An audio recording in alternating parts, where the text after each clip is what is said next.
صلوات صلوات. لا حول ولا قوة إلا بالله العلي العظيم. أعوذ بالله من الشيطان الرجيم.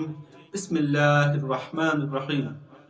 الحمد لله رب العالمين وصلى الله على أفضل الخلائق أجمعين سيد المرسلين خاتم النبيين مولانا أبي القاسم محمد. اللهم صل على محمد وآل محمد وعلى آله الطيبين الطاهرين المعصومين لا سيما بقية الله في الأرضين ولعنة الله على أعدائهم وغاصبين حقوقهم من يومنا هذا إلى قيام يوم الدين. أما بعد. بسم الله الرحمن الرحيم.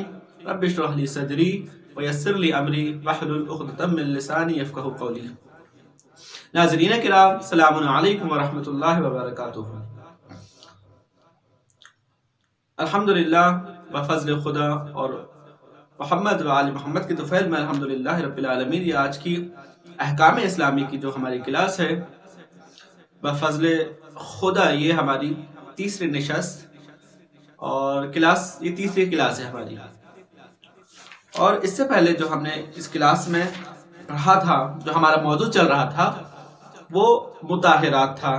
معاف کیجئے کہ یہ چوتھی نشست ہے اور ہمارا جو موضوع چل رہا ہے وہ مطہرات کا موضوع چل رہا ہے.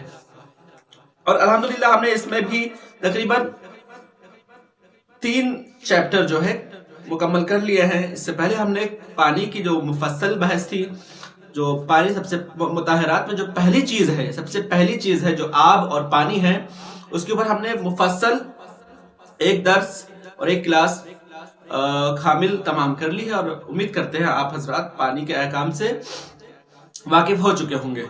آج اور اس کے بعد ہم نے جو بحث کی تھی وہ مطہرات میں سے دوسری چیز جو ہے وہ ہے زمین. اس کے اوپر بھی ہم نے ایک پہلی والی کلاس میں گفتگو کی تھی. اور آج مطہرات میں جو تیسری اہم چیز ہے، جو پاک کرنے والی چیز ہے، اس میں سے جو تیسرا نمبر ہے وہ ہے آفتاب.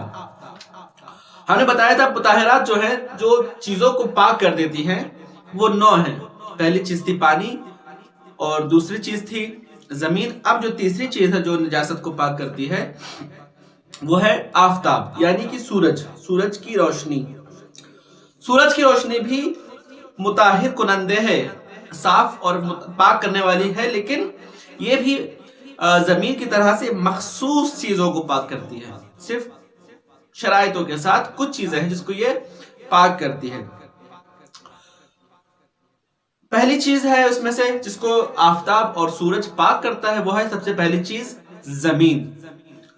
زمین خود ایک تو خود مطہر ہے، یعنی زمین خود 2 چیزوں کو پاک کرتی ہے، ایک ہے پیر اور ایک پیر کا تلوا، لیکن اس کے بھی شرائط ہیں. لیکن خود اگر زمین ہی نجس ہو جائے تو اس کو بھی پاک کرنے کے لیے ایک تو پانی بھی پاک کر سکتا ہے، دوسری چیز آفتاب ہے. سورج بھی زمین کو پاک کر سکتی ہے لیکن اس کے بھی کچھ شرائط ہے. اور دوسری چیز جسے سورج پاک کر سکتا ہے وہ ہے ساختمان، یعنی کہ بلڈنگز، گھر، چھت. یہ دوسری چیز ہے جسے سورج پاک کر سکتا ہے. اور کچھ مراجع کے نزدیک جو بھی چیزیں اس بلڈنگ کے اندر لگی ہوئی ہیں، یعنی مختصات ساختمان، اس بلڈنگ کے اندر جو چیز بھی استعمال کی گئی ہیں بنانے میں، اس کو بھی کیا کہتے ہیں سورج پاک کر دیتا ہے. مثلا پھنجرے، کھڑکی، دیوار، دروازہ اور اس کے اندر جو بھی پیڑ پودے جو اس کے اندر لگے ہوئے ہیں اس کو بھی سورج پاک کر سکتا ہے. لیکن یہ جو نظریہ ہے وہ کچھ مراجع کے نزدیک ہے. آیت اللہ سیستانی کی اگر ہم بات کریں تو آیت اللہ سیستانی کے نزدیک سورج صرف 2 چیزوں کو پاک کرتا ہے. پہلی چیز وہ ہے زمین، اور جو دوسری چیز ہے وہ ہے بلڈنگز، یعنی گھر. جو بڑی بلڈنگ ہے یا چھوٹی بلڈنگ، کچھ بھی گھر ہو، یعنی وہ بڑا ہو یا چاہے چھوٹا ہو، اس سے فرق نہیں پڑتا. بس یہ ہے کہ وہ گھر ہونا چاہیے، اسے سورج پاک کر سکتا ہے. اب یہ 2 چیزوں کو سورج جو پاک کرتا ہے ان کی بھی کچھ شرائط ہے. ایسا نہیں کہ ہر زمین کو اور ہر گھر کو سورج پاک کرے گا. اس کی شرائط کیا ہے؟ چیز نجس تر باشد، یعنی وہ چیز، یعنی زمین یا وہ ساختمان، یعنی وہ بلڈنگ جو بنی ہوئی ہے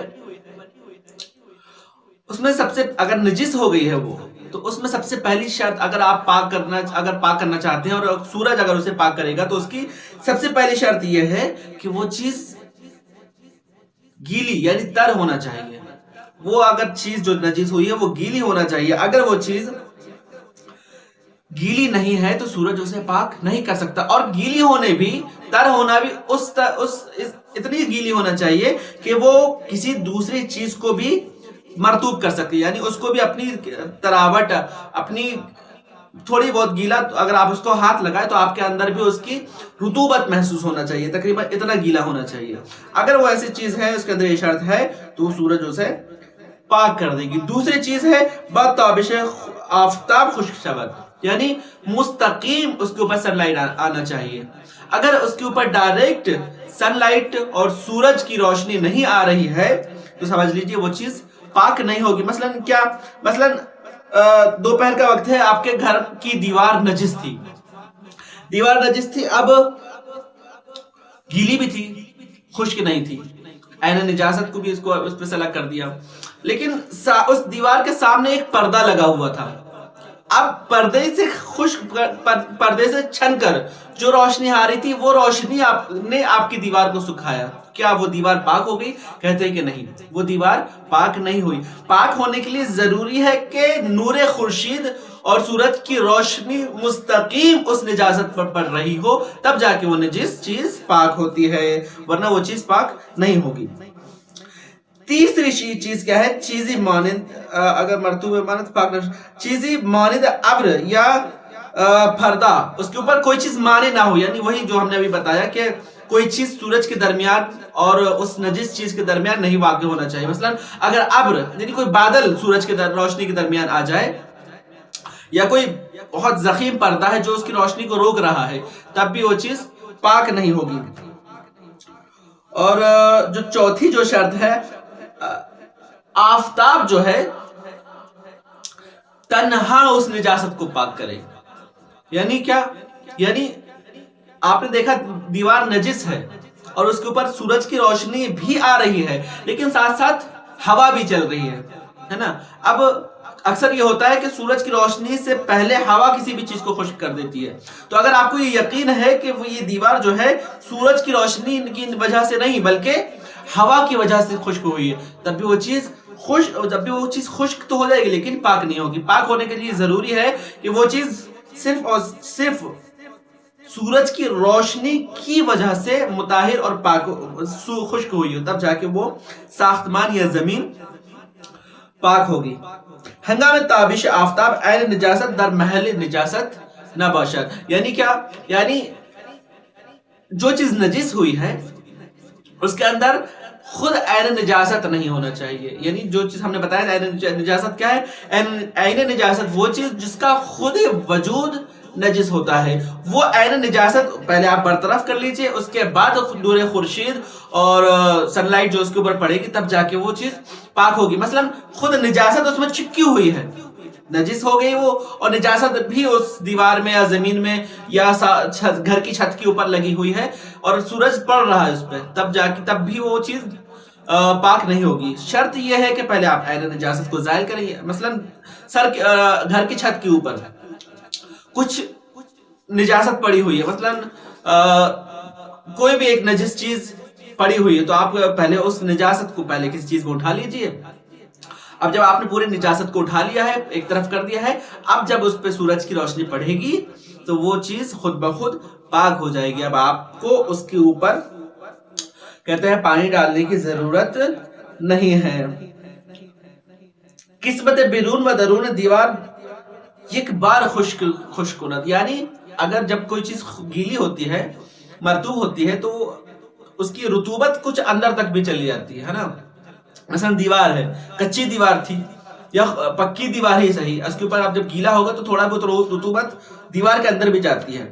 اب کہتے ہیں کہ جب خورشید کی روشنی, سورج کی روشنی جب دیوار پر پڑے گی تو دونوں چیزوں کو ایک ساتھ سکھانا چاہیے, یعنی ایک ہی دن میں ایک ہی بار میں دونوں چیزیں, اندر کی بھی اور باہر کی رطوبت بھی ایک ساتھ خشک ہونا چاہیے.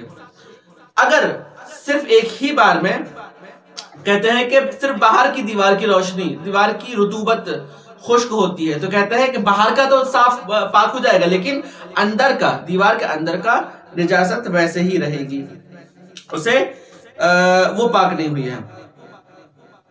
اگر کہتے ہیں کہ اگر زمین و مانند آن نجس ہست ولی رطوبت ندارت میں توان مقداری، اگر کہتے ہیں مسئلہ یہ ہے کہ کوئی چیز چھت، مثلا آپ کے گھر کی چھت یا کوئی دیوار نجس ہو گئی ہے، لیکن اگر آپ چاہتے ہیں کہ سورج کے ذریعے سورج اسے پاک کرے تو اس کی شرط یہ ہے کہ وہ گیلی ہونا چاہیے، لیکن وہ چیز جو نجس ہے وہ خشک ہو گئی ہے، آپ اسے کیسے پاک کریں گے؟ یا آپ پانی سے پاک کریں اسے، یا پھر آپ کو ڈر ہے کہ پانی سے وہ چیز خراب ہو جائے گی، مثلا کوئی دیواروں پہ پینٹنگ بنی ہوتی ہے، اگر آپ پانی ڈالیں گے تو وہ پینٹنگ خراب ہو جائے گی، آپ نہیں ڈالنا چاہتے پانی، آپ چاہتے ہیں کہ سورج اسے پاک کرے، تو کیا کریں گے؟ اب وہ تو خشک ہے، کیسے پاک کریں؟ تو کہتے ہیں کہ اس میں آپ خود اس نجاست کے اوپر جو نجس ہے تھوڑا سا پانی ڈال دیجئے، اتنا پانی ڈال دیجئے کہ وہ تھوڑا بہت رطوبت اس کے اندر آ جائے، کہ وہ چیز خراب بھی نہ ہو اور ہلکی سی گیلی بھی ہو جائے، اس کو ملنے کی ضرورت نہیں ہے، آپ کو صاف کرنے کی ضرورت نہیں، بس عین نجاست اس میں صاف کر لیجئے۔ عین نجاست صاف کرنے کے بعد اس کے آپ تھوڑا سا خود پانی ڈال دیجئے، جیسے وہ گیلی ہوگی، اور گیلی ہونے کے بعد جیسے ہی نور خورشید اس کے اوپر پڑے گا وہ چیز پاک ہو جائے گی۔ اب یہ تھا ہمارا آفتاب، جو تیسری چیز تھی، یہ ہمارا آفتاب ختم۔ مطہرات میں جو چوتھی چیز ہے وہ ہے انتقال، یعنی کیا؟ یعنی کسی بھی چیز کا ایک جگہ سے دوسری جگہ پر منتقل ہو جانا، یہ بھی مطہرات میں سے چوتھی چیز ہے، یہ بھی چیزوں کو پاک کرتی ہے۔ کس طریقے سے؟ کہتے ہیں کہ خون، انسان کا خون یا ہر وہ جانور جو خون جہندہ رکھتا ہو، خون جہندہ کی بحث انشاءاللہ آگے آئے گی، جب ہم نجاسات کی بحث پڑھیں گے اس میں خون جہندہ سمجھایا جائے گا، خون جہندہ کیا ہوتا ہے۔ بس یہ جان لیجئے کہ جو بھی جاندار جس کے اندر خون جہندہ ہوتا ہے وہ خون نجس ہوتا ہے، اور جس جاندار کے اندر خون جہندہ نہیں ہوتا ہے اس کا خون پاک ہوتا ہے۔ اکثر لوگ یہ سمجھتے ہیں کہ خون بطور کلی صرف نجس ہوتا ہے، یعنی جتنے بھی خون ہیں وہ سب نجس ہوتے ہیں، کہا نہیں، وہ خون کی دو قسم ہوتی ہیں، ایک خون ہوتا ہے پاک اور ایک خون ہوتا ہے نجس۔ انسان کا خون جہندہ ہوتا ہے، یعنی نجس ہوتا ہے، لیکن مچھر کا جو خون ہوتا ہے وہ پاک ہوتا ہے، وہ غیر جہندہ ہوتا ہے، یا مچھلی یا جوک جو ہوتی ہے جو خون چوستی ہے اس کا خون بھی خون جہندہ نہیں ہوتا، اس لیے پاک ہوتا ہے۔ اب کہتے ہیں انتقال بھی پاک کرنے والی ایک چیز ہے۔ کس طریقے سے انتقال پاک کرنے والی چیز ہے؟ یعنی منتقل، ایک جگہ سے دوسری جگہ پر ہو جانا۔ خون انسان نجس ہے کیونکہ خون جہندہ رکھتا ہے۔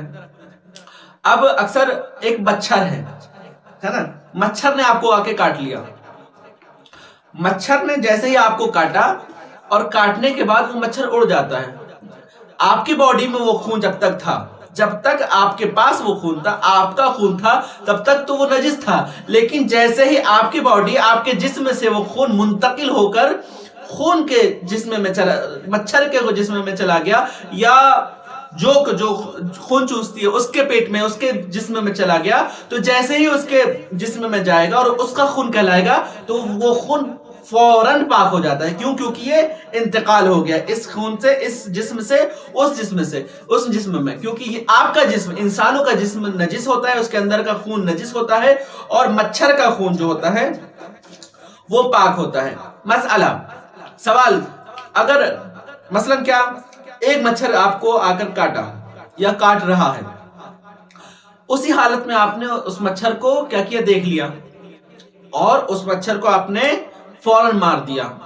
اب کہتے ہیں کہ اس کا کیا مسئلہ ہے کہ جب وہ خون آپ کا چوس رہا تھا تو اس وقت وہ خون جو نکلا اس وقت وہ نجس ہوگا یا پاک ہوگا؟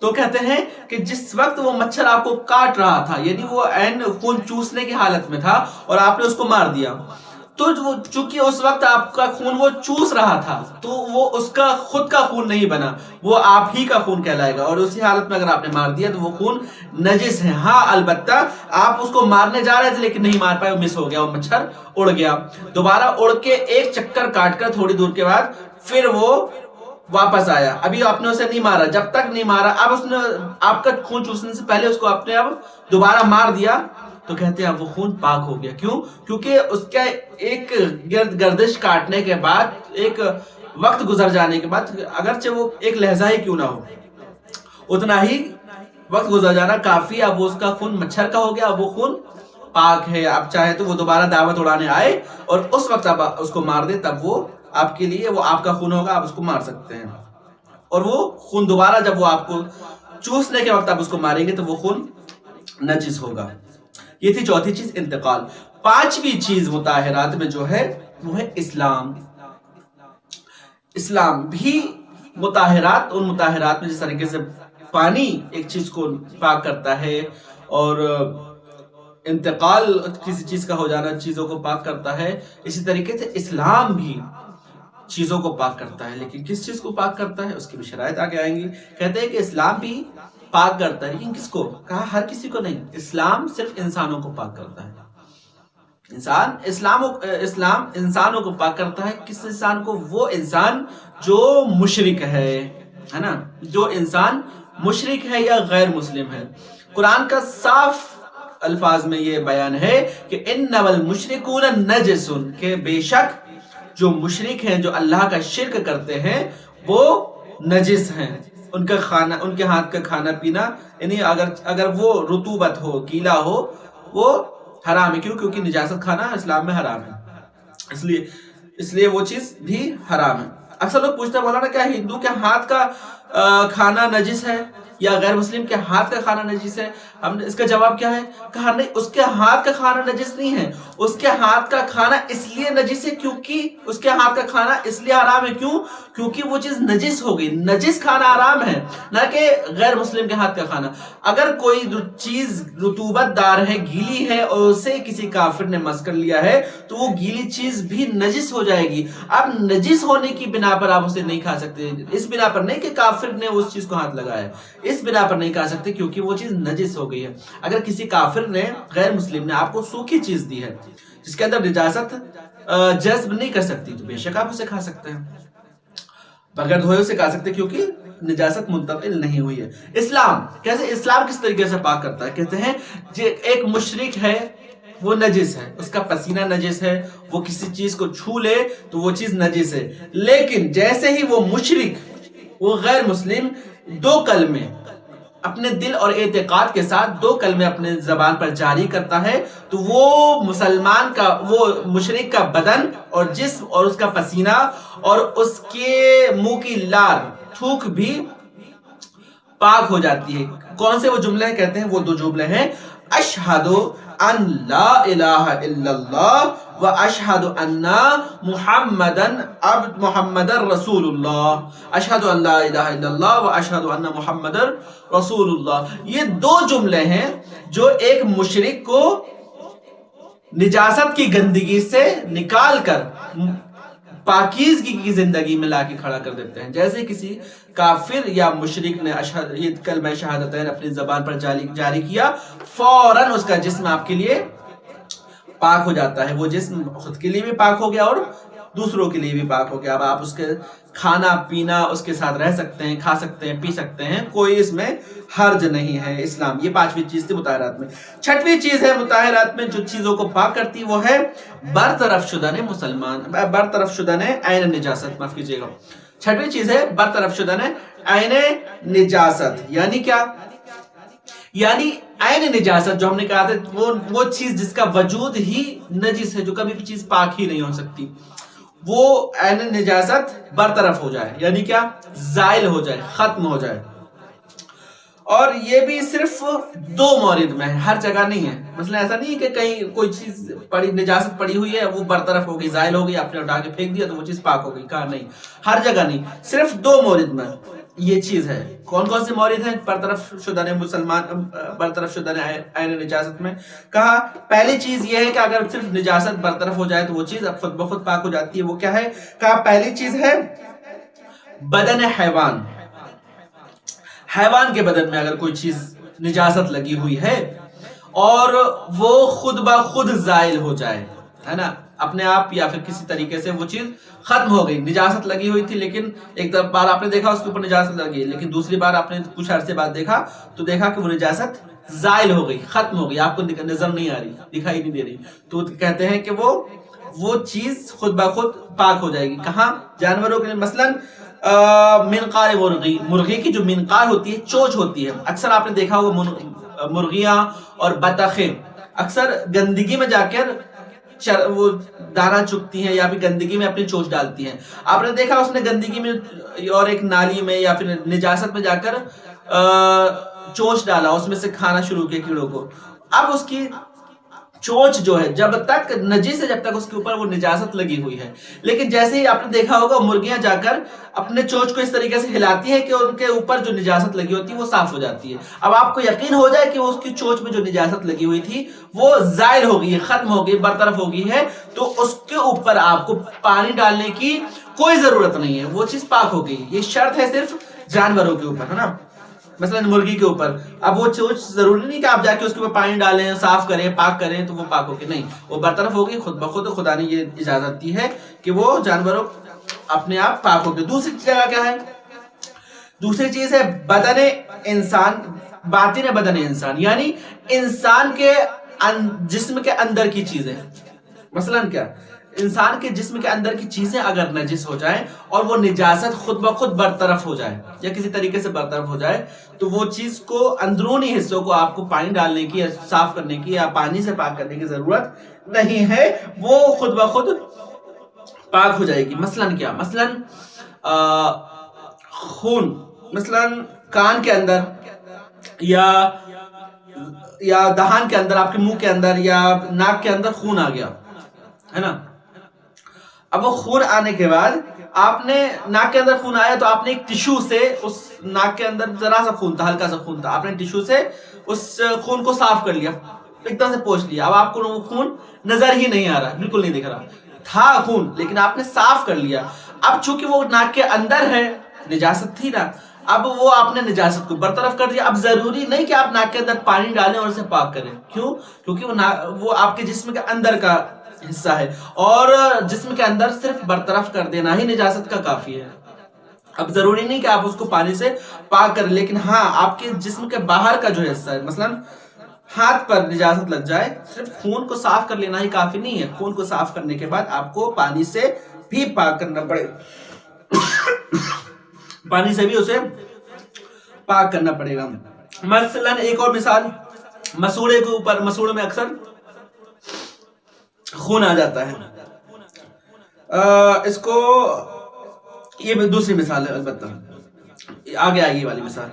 بہرحال اگر ناک کے اندر یا خون کے اندر آپ صرف نجاست کو برطرف ہی کر دیں تب یہ کافی اور آپ وہ چیز پاک ہو جائے گی، آپ کو دھونے کی ضرورت نہیں ہے. ساتویں چیز جو مطہرات میں ہے، جو چیزوں کو پاک کرتی ہے، وہ ہے تبعیت. تبعیت کیا چیز ہے؟ تبعیت کہتے ہیں کہ تبعیت کے معنی ہوتے ہیں تابع ہونا، یعنی کسی کے ساتھ ساتھ ہونا. تبعیت کسی کے ساتھ دوسری چیز کا پاک ہو جانا. مثلا کیا ہے؟ یہ بھی دو مورد ہیں کہ اشیاء نجس پہ طبیعت پاک. دو مورد ہیں اس میں بھی، کہ جو دو مورد ہیں وہ خود بخود پاک ہو جاتے ہیں ایک کے ساتھ. یعنی اگر آپ ایک چیز کو صاف، طبیعت بولتے ہیں اس کو ساتھ ساتھ کو کرتے ہیں، یعنی آپ ایک چیز نجس تھی، دو چیزیں نجس تھی، ایک کو پاک کرنے گئے تو دوسری بھی اپنے آپ پاک ہو جاتی ہے. مثلا کیا ہے؟ کسی کے چیزیں تطہیر من کنت اگر دست آن چیز باہم کشیدہ شود دست. مثلا آپ نے ایک نجاست کو اٹھایا، نجس چیز تھی، آپ نے اس کو اپنے ہاتھوں میں اٹھایا. اب جیسے آپ نے ہاتھ میں اٹھایا، آپ کا ہاتھ بھی نجس ہو گیا ہے نا. اب وہ چیز بھی نجس ہے اور آپ کا ہاتھ بھی نجس ہے. جیسے ہی آپ اس چیز کو دھونے کے لیے نل کے نیچے لاتے ہیں تو آپ نے، وہ مقصد تھا وہ چیز کو دھونا جو چیز نجس تھی. مثلا ایک کھانے کا سیب تھا، نجس تھا، آپ سیب کو پاک کر رہے تھے. اب پاک کرتے کرتے آپ کا ہاتھ بھی اس کے ساتھ ہے، پانی کے زد میں ہے، تو سیب کے ساتھ ساتھ آپ کا ہاتھ بھی پاک ہو جائے گا. اب ضروری نہیں کہ سیب کو پاک کرنے کے بعد آپ الگ سے اپنے ہاتھ کو پاک کریں، الگ سے اپنے ہاتھ کو مطہر کریں. دوسری چیز تھی پس از تمام شدن سے غسل، ہے نا. یہ اسی کے پہلی قسم کی الف کا بے ہے، دوسری مثال ہے. یہ نہیں، یہ دوسری چیز ہے. پس از تمام سے غسل میت، یعنی جیسے ہی میت ہو کسی کی فوت ہو گئے، وہ نجس ہو گئی، اس کی جسم اس کی باڈی نجس ہو گئی. اب نجس ہونے کے بعد جیسے ہی آپ اس کو 3 غسل دیتے ہیں، غسل دیتے وقت کون کون سی چیزیں نجس ہوئی، اس کے بعد اس کو پاک کرنے کی وجہ سے آپ نے اس کے جسم کو ہاتھ لگایا، آپ کا ہاتھ نجس ہوا. جس تختے میں وہ باڈی رکھی ہوئی ہے وہ باڈی نجس ہوئی، اور جو بھی کپڑے کا استعمال کیا گیا وہ کپڑا نجس ہوا. اب کہتے ہیں کہ جیسے ہی میت کو آپ نے تیسرا غسل کامل کیا، آپ ہاتھ سے غسل دے رہے تھے، جیسے ہی تینوں غسل کافور، غسل خالص اور غسل صدر، یہ تینوں غسل جیسے ہی کمپلیٹ ہوں گے، آپ کا ہاتھ بھی پاک ہو جائے گا، وہ جو میت تھی وہ بھی پاک ہو جائے گی، وہ میت جس تختے پر رکھی ہوئی تھی وہ تختہ بھی پاک ہو جائے گا. اب ضروری نہیں کہ آپ وہ باڈی کو اٹھانے کے بعد تینوں چیزوں کو الگ الگ پاک کریں، نہ، جیسے ہی وہ باڈی پاک ہوگی آپ ساری چیزیں خود بخود تبعیت کے دائرے میں آ کر تینوں کی تینوں چیزیں پاک ہو جائیں گی، ہے نا. تیسری چیز اس میں جو ہے طبیعت میں کیا، ظرف شراب، ہے نا. شراب کیا چیز ہے، نجس ہے، نجاست میں انشاءاللہ آئے گی، اس کی بھی مسائل مفصل ہم پڑھیں گے. شراب جو ہے وہ نجس ہے. کہتے ہیں کہ جس ظرف میں شراب رکھی ہوئی ہے وہ ظرف بھی کیا ہو گیا، نجس ہو گیا. اب شراب کو جب کچھ محدود وقت تک ہم پکاتے ہیں یا پھر اسے جلاتے ہیں تو وہ شراب منتقل ہو جاتی ہے یا پھر تبدیل ہو جاتی ہے سرکے میں، اور سرکہ ہے پاک، ہے نا. تو جیسے ہی شراب تھی نجس، سرکے میں تبدیل ہو گئی وہ شراب، اب وہ سرکہ بننے کے بعد وہ شراب ہو گئی پاک.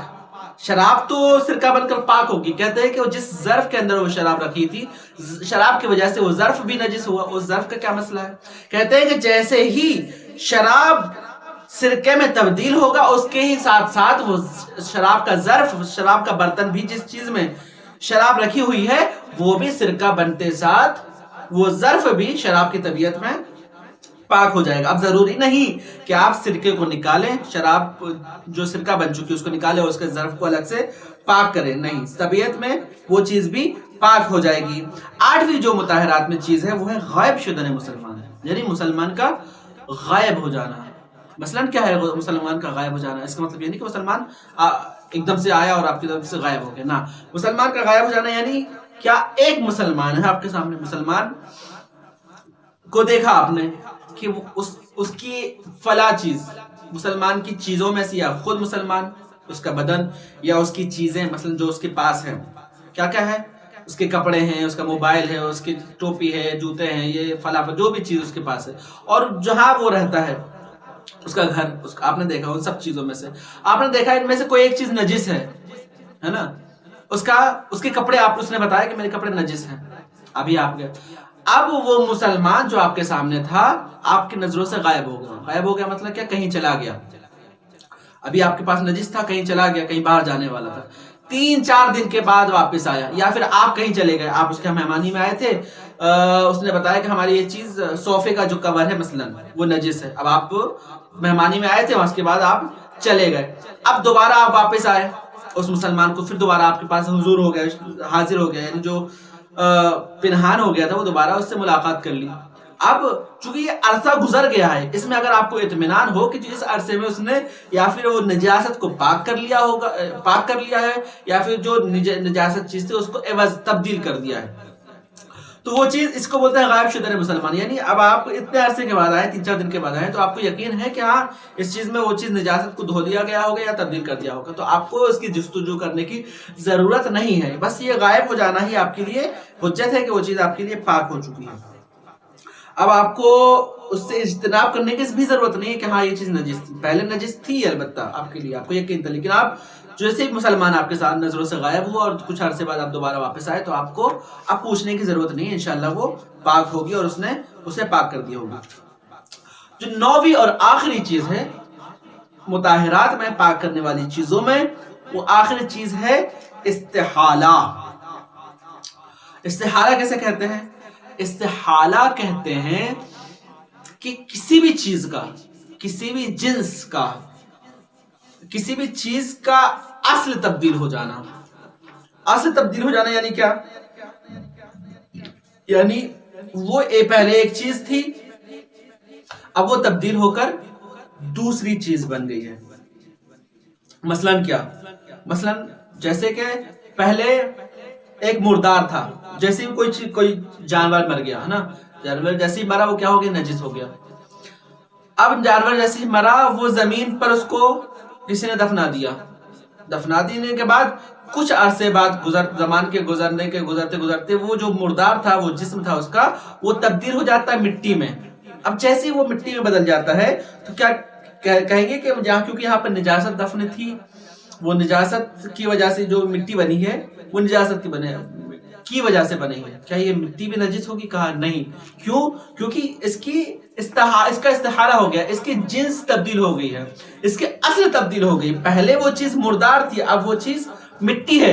مٹی ایک الگ جنس ہے، مردار اور جسم ہونا ایک الگ چیز ہے. کیونکہ وہ مردار پہلے نجس تھا، اب مردار تبدیل ہو گیا کس میں؟ مٹی میں. اب وہ مٹی آپ کے لیے پاک ہے، آپ اسے استعمال کر سکتے ہیں. چوب یا چیز نجس بسوزت اور تبدیل میں خاکستر شبت، یعنی ایک لکڑی ہے. لکڑی ایک الگ چیز ہے، اور کیا بولتے ہیں، راکھ، خاکستر یعنی جسے راکھ جو کوئلہ جلنے کے بعد ہوتی ہے، وہ ایک الگ چیز ہے. جیسے ہی لکڑی جلے گی اور لکڑی جلنے کے بعد وہ لکڑی تبدیل ہو جاتی ہے خاک میں، تو خاک ایک الگ جنس ہے، لکڑی ایک الگ جنس ہے. کیونکہ وہ تبدیل نجس لکڑی تبدیل ہو گئی، خاک بن گئی. اب وہ خاک آپ کے لیے راکھ آپ کے لیے پاک ہے، آپ اسے استعمال کر سکتے ہیں. مواد سختنی مثلا جلنے والی چیزیں ہیں، وہ چیزیں جلتی ہیں اور دھواں بن جاتی ہیں. پیٹرول جلنے والی چیز ہے نا. اب آپ نے پیٹرول نجس ہو گیا، پیٹرول کو جلایا، جلانے کے بعد دھواں جو نکلا، دھواں ایک الگ چیز ہو گئی، دھواں آپ کے لیے پاک ہے. شراب تبدیل بے سرقے شبت، یعنی شراب ایک الگ چیز ہے، سرقہ ایک الگ چیز ہے. شراب حرام ہے، سرقہ جائز ہے. ایک الگ دو چیز ہے، دو اصل ہیں، اس کی اصل ہی تبدیل ہو گئی. شراب کو اتنا جلایا کہ وہ شراب سے سرقہ بن گیا. اب وہ نجس تھی پہلے، اب وہ سرقہ بننے کے بعد پاک ہو گیا، اب اسے آپ استعمال کر سکتے ہیں. شراب کی اصل ہی تبدیل ہو گئی ہے. ایک دانہ ہے، دانہ گندم کا دانہ مثلا وہ نجس تھا، آپ نے اسے ایک جگہ بو دیا، زمین میں دفن کر دیا. اب اس میں سے ایک درخت نکل آیا، کسی بھی چیز کا ایک درخت نکل آیا. اب وہ دانہ تبدیل ہو گیا ہے درخت میں.